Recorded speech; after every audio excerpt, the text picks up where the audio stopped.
Hi friend, welcome back. It has officially been 2 months since the last time we did a baking roundup, and so I figured it was probably time to do that because we have quite a few bakes to go through from the months of October to November. Now, October was a very slow month in the sense that I didn't upload much. I don't have anything to say to that other than life. So there's only 2 bakes that happened in October, but they did end up in the top list. So they were good ones and I want to review them with you. Even though this is from 2 months ago, I figured I'd still get in front of you in case you missed the original videos. Without further ado, let's just get right into the top 5. Guys, we got 5 bakes over the past 2 months that were top bakes. So the first being cinnamon rolls. We've been over this like probably way too many times, but the cinnamon roll recipe that I swear by, I love. You've seen me use it a bajillion times, but it is the tried and true. Now I will say I'd stray from the original recipe with the icing and with the filling, but for the most part, every single step is to the T of the original baker's recipe, and I just love them. Every single time they come out, they're pillowy, they're soft, they're gooey, they're just a fan favorite, and I have more requests for them than anything else that I make. So hands down, top bake of October, November, and probably into December, because I will be continuing on with making cinnamon rolls. As you know, cinnamon rolls is a huge part of my life. Sounds dramatic, but it's so true. It's just something that my family always had growing up for holidays, and as Christmas is approaching, we're officially 2 weeks away, which is insane. I know that it's going to continue just to be part of my life, and I hope that you try these out and becomes part of your life because they are worth it. Like I said, I do tinker a few things, so the difference that I would make, I already do make. I know a lot of the times I'm talking about how I would, make these better, but these are already good on their own. I made them to the physical recipe in the video where I compared sourdough to yeast rolls. And so I know what those taste like now, and I still honestly prefer mine, and that's not a dig at the original baker whatsoever. It has the views and the following that it does because it is a really good recipe. I just prefer icing on my cinnamon rolls. I grew up that way, and so it's gonna take a lot. It's gonna take a special something for it to change my mind, and cream cheese is just not something I prefer on my cinnamon rolls, but that's not to say that it's not good or it's not right. Just not right for me. But I don't think I can say enough high praise of that cinnamon roll recipe. I think it's just a tried and true, and it will forever be a part of my repertoire going forward. Because of that, I don't have any notes. Moving into number 2 of this roundup series is going to be the discard rolls. Do you remember the last time I tried to make anything round and it came out thick and almost like a hockey puck? I'm referencing the bagels. They were a no-go. They were really bad. I had a lot of hesitation coming into this. So the backstory is we were having a Friendsgiving at church, and I was asked to do the rolls, and I was like, y'all, I don't think you want to trust me with the rolls. I'm not the girly for that. You should have seen me try to make bagels before. It's not happening. But my friend said she had a really good recipe, and it involved honey. Now, again, if you don't know previous instances or run-ins or encounters I've had with honey, then you wouldn't know that anytime I bake with honey, it is also like a hockey puck and a rock. And for that reason, I was doubly scared. I was double scared for the outcome on that. But I said I would do it, and she said she had a good recipe, so I was like, you know what, girl, I trust, because the ones you showed me were good. So I followed that recipe, and I was hesitant going throughout. You can see in a lot of the clips where I'm just very confused and very scared of how this is gonna go. I thought I cut out the clip, and I said to my husband, I think I ruined our counters because the consistency of them prior to shaping was terrifying. It was just a big, sticky, wet mess, and it was not good. So it was a little bit scary. It was more of like a trust the process fully moment, and I'm glad that I did because they came out so stinking good. They had that sweetness of honey, but not too much to where it was overpowering or it tasted and felt like a rock. It was still able to be broken apart, but you had a nice little snap with it, and I wasn't expecting that from a dinner roll. Now, typically I do love more of like a pillowy yeast dinner roll if I'm gonna eat something kind of like similar to a Hawaiian roll, but I did actually like that these dinner rolls were a little bit firmer because it meant I could make a little sandwich out of it. Let me know if I'm the only one, but I like to make sandwiches out of my meals in any capacity. So I'll get a piece of bread. Maybe this is where it started. This is, oh my gosh, this is like back in elementary school. Maybe I've been supposed to be making bread forever because this is what I've always done. I used to get a piece of bread and I would split it. I would split it in half so I'd have 2 slices. And whatever other things that were on my plate, I would put it on top of the one piece and then I would sandwich it. And luckily for me, Thanksgiving is a great time to be doing that. So I was able to take apart the discard sourdough dinner rolls. That is a mouthful and a half. Put mashed potatoes, put green bean casserole, put a little bit of turkey, smash it, and then I had a whole sandwich from there. So I like that aspect because I found a lot of times you need a little bit of a sturdier roll, otherwise it's just gonna seep out or it's gonna get really, really, really wet and gross to eat and it's not as fun. I like that this is a little bit sturdier and firmer. It helped make my sandwich. But if you're not a sandwich person or if this doesn't sound like something you want, I still recommend that you try it regardless because it might surprise you. I will say it's a little scary going on throughout. It's a little, made me a little apprehensive, but the overall end bake was awesome. Even coming out of the oven, it said you put butter on it to, it didn't say to do what, it just said immediately put butter on, and it came out and I thought they were severely underbaked. They were like ghost white. And I was so nervous. I was like, well, I've spent 2 days trying to make this. I guess I'm gonna go to the store and just go buy dinner rolls and call it a day. And then once I put the butter on, it made that beautiful golden brown color and it was a hit. I think I made 35 and I think I came home with like 10. And so they were well loved. They were really good. I highly recommend them. No notes, again, these have been great. I love these recipes. They're very, very, very well thought out and easy to follow. And those are the recipes I love. Obviously, the better the recipe, the more detailed, the better I'm gonna do personally. I know people can just kind of go off of feel and touch and kind of guess, but if it's something new that I'm not familiar with, I need as much direction as possible. So I'm really grateful that those recipes had that extra little bit of something. Moving on, third thing, you would have seen in the same video that was just recently uploaded. Sourdough stuffing, I'm naming it stuffing casserole so we don't limit it only to Thanksgiving. I want it to be a year-round thing and I'm petitioning that it become a year-round dish that's enjoyed because casserole just sounds a little bit better than stuffing, right? But when I tell you that was the best stuffing I've ever had. So one thing about me is I don't eat pork. I know, sorry, I hate to be the one to tell you that, but it's true. I can't eat it.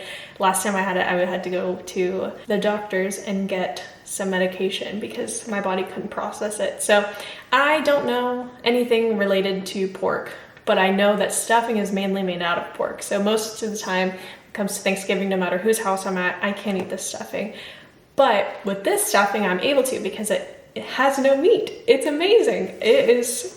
And it still gives that nice warm feeling that you get when you're eating stuffing. It has that thickness because stuffing is bread, but my version is just bread with veggies. And I think that is so much better because you don't even realize that you're eating vegetables as you're eating it.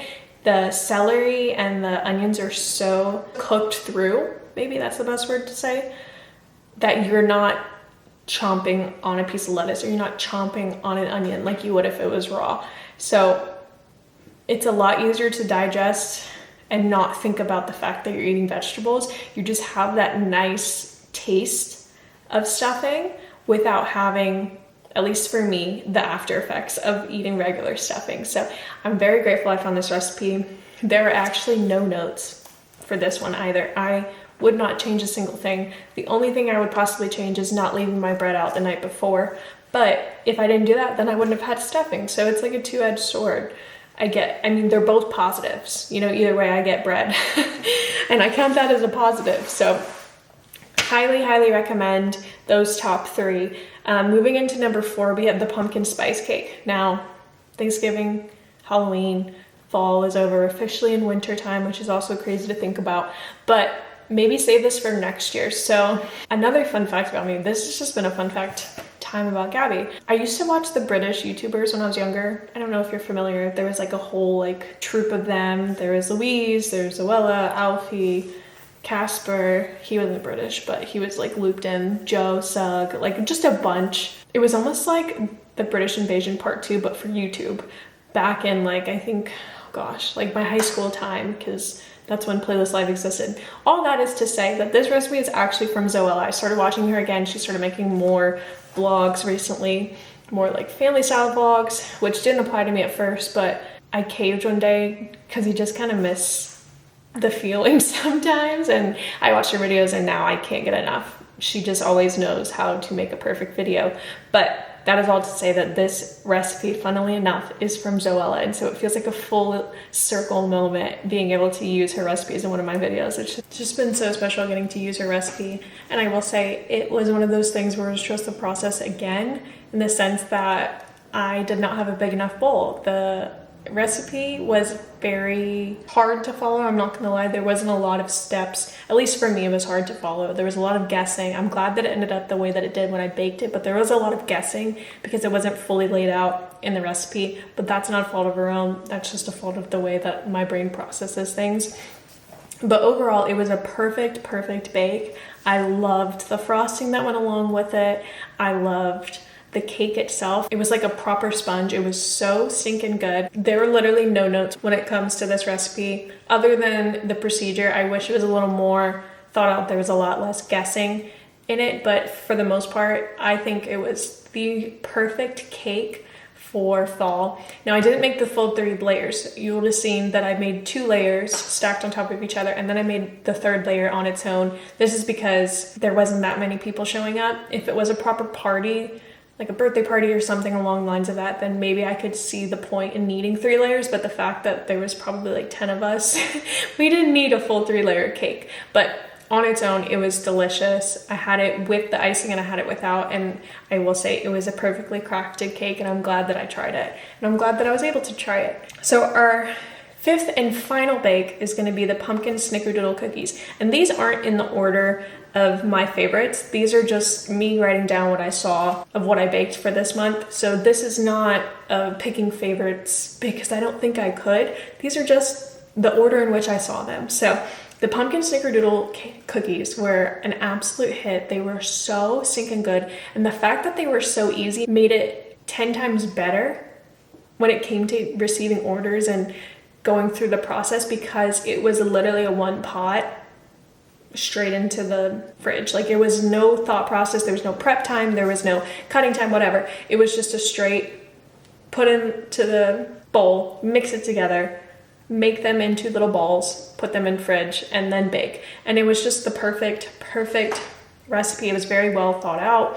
The flavoring was just right. I don't like a lot of pumpkin, I feel like. I think you can overdo pumpkin very easily, and I think these were very well balanced out with the different spices that were in it. I don't have any notes for this one either. Like, when I say these are the top 5, I really mean that these are the top 5 because of how well they baked and how easy it was to follow, and just the overall bake that happened once they came out of the oven. They were amazing, and I really hope you try at least one, if not all 5 of them.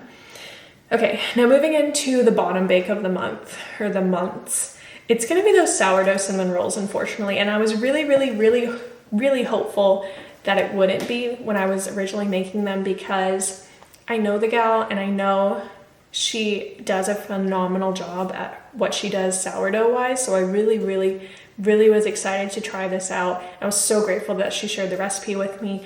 I believe it was something on my end. I'm not gonna lie. I don't know if my starter there wasn't enough starter. I don't remember, because I did make this a little while ago. So I don't remember if it was a sourdough starter versus discard combination that maybe led to the final. I know I was missing heavy whipping cream, so that could have been also an issue. I haven't remade these since. I'm a little nervous too. So I don't know if that is what would trigger it and bring it back to life and make it to the cinnamon rolls that I know that she makes and loves to make and others love to eat. I just had such a tough time following the recipe because there was a lot of guesswork. And again, this is like how my brain works. If you don't tell me to tie my shoelaces into a bunny before wrapping it around, I might do it completely upside down because you didn't tell me how to do it. You know what I mean? So I need a lot more guidance than maybe most do, just because I let my, okay, what about this? What about this? What about this? Well, what if I do this? It starts going in my mind. So this could also just come down to the fact that I need a little more direction, and that's a personal thing versus the recipe in itself or just the way it was written. It could have just been a me moment. I know also I was missing an ingredient in the video. I also missed an ingredient in the the yeast cinnamon rolls that I made, but those came out fine. So I don't know. I think it was a culmination of a bunch of things. I was getting really tired of making cinnamon rolls. When you're making cinnamon rolls for like 8 hours straight, it kind of wears down on you, especially 2 different recipes, trying to keep things, you know, in sync and separated the way that they need to be. In order to keep them separate and as separate bakes, it was a lot of cleanup and a lot of just moving stuff around, and that's no excuse, but just thoughts on why I think it might have went wrong versus blaming the recipe and saying it's just not good. Like, I always want to find a way to make it better, and I think obviously having the full ingredients might help, and then also not mixing. I don't remember if I did, I might have, and that could have led to an overall bad bake, but hopefully that would fix the issues that I was having with it, and it would fix the issues I'm having with it. But overall, those are all the bakes I had. We had a total of 6. I feel like that's a really, really good number. I'm hoping to have more in the next roundup, but yeah, that's all I have for you. See y'all in the next one.